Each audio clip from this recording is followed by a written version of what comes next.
Well, welcome back to the 2-Minute Drill here with Fat Daddy Sports. I am your Fat Daddy host, Craig. Today we're taking a look at fantasy football drafts, and the question is, what direction do I go in that first round? Do I go running back? Do I go wide receiver? Do I go with another position? And really, it just kind of all depends on the makeup of your team and where you're drafting from. You know, you can't really lose your draft or your season in the first round. I mean, you can if you take a totally off the wall player, or if you reach for a quarterback or a tight end in that first round. I think you could really set yourself back. But when you look at fantasy football, you've obviously got the onesie positions. Within a normal league, a normal PPR league, you're going to start one quarterback, you're going to start one tight end. Those are your onesie positions. Those positions you can afford to wait on a little bit. It's the wide receivers and the running backs where you're starting two or more. And then if you have your flex position, you're going to probably start even more than that.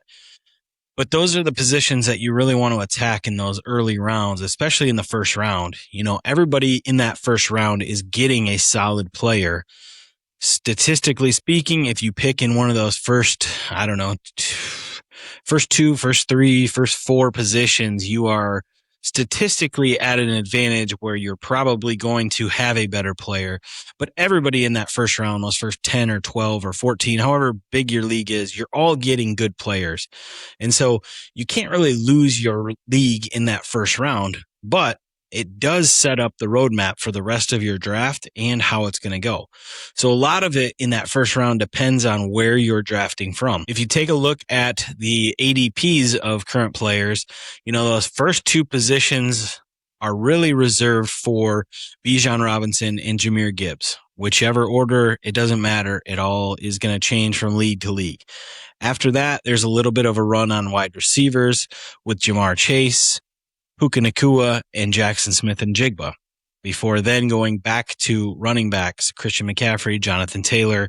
And then it goes to wide receivers again, CeeDee Lamb, Amon-Ra St. Brown, Justin Jefferson, Drake London. And then it'll switch again back to running backs in that early second round. But a lot of it just depends on where you're drafting at. If you're in one of those first two positions, personally, it doesn't really matter what league in this scenario. I think whether you're in a standard league, a half-point PPR, or a full-point PPR, you're going to want to go for one of those two running backs, Bijan Robinson or Jahmyr Gibbs. Now, if you're in a PPR league, you're going to probably want to go for wide receivers early.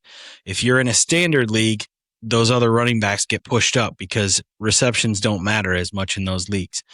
In a half point or a full point PPR, I think if you're outside of those first two positions, and those two running backs go for 1-2, then you're going to want to pivot to those wide receivers, those big time wide receivers, Jamar Chase, Jaxon Smith-Njigba, Puka, Nacua. And a lot of it's going to depend on who falls to you, where they fall.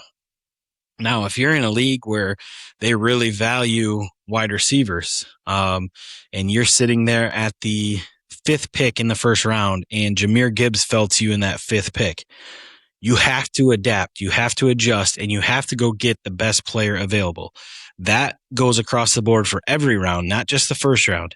If a player falls to you, you have to be able to adjust on the fly and realize this player just fell down the draft board quite a bit. Why did he fall? And is it a good time to make that move on him? If one of those top two running backs falls to the middle of that first round, which I could see happening, especially in a full point PPR, guys might want to reach for some of those wide receivers. I think if you're in the middle of that round and Bijan or Jahmyr fall to you, you scoop them up right away, and you don't even think twice about it. If you're in the back end of that first round, you've got a little bit of choice to make in how you want to go about that draft.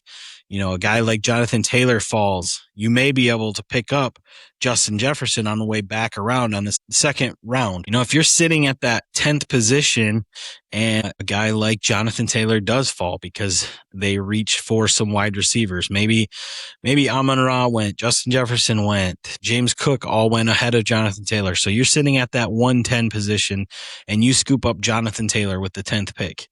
Whether you're in a 10 or a 12 team league, you could still come back around and get a wide receiver like a Malik Neighbors early in the second round. You could get a Nico Collins to pair with him. You could even get a Drake London possibly falls to you. So a lot of it just depends on where you're drafting from and how you want to attack it. If you have one of those early picks and you take say, Bijan Robinson with the first overall pick, well, now you're looking at guys like Brock Bowers, Chase Brown, George Pickens, Derrick Henry. You've got to adjust a little bit on that and decide, do you want to go running back in those first two spots? Do you want to go running back wide receiver? Obviously, if you have that first pick, you're going to have back-to-back picks in the second and third round. It doesn't really matter at that point. You're just looking for the best players. That's a great position if you're at one of those tail ends to reach for a premium tight end or a premium quarterback, because there's so many picks before it gets back to you. If you're at, the end or the beginning of that third round, maybe you reach for a Josh Allen, because by the time it gets back all the way to the end of the fourth round in a snake draft, you're not going to get Josh Allen. He's not going to still be there. So you might have to reach to get some of those premium players. And it might shake out your roster just a little bit more, but a lot of it just depends on where you're drafting from, and you have to be knowledgeable going into that draft and know, okay, these are where I'm going to reach for guys. These are where I'm not going to reach for guys. Do the mock drafts leading up to your actual draft. Mock drafts are the best thing that you could possibly do. You can watch hours of video, read hours of articles, but until you're actually drafting for yourself, you don't get a full feel of how players are going to shake out and who's going to be there when it's your pick. So do as many mock drafts as you can leading up to your draft. If you know where you're drafting from going into it, even better. If not, try to draft from every position so that you kind of have an idea going into your real draft who falls when you're at that position that you get designated. I hope that this helps with your draft processes that'll be coming up over the next few weeks. Who is one player that you guys are not leaving your drafts without on your team? Let me know down in the comments. Name that one player that you have to get in every draft.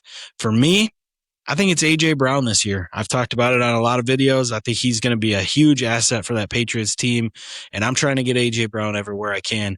Let me know down in the comments who that player is for you, and I'll catch you guys on the next one. See ya.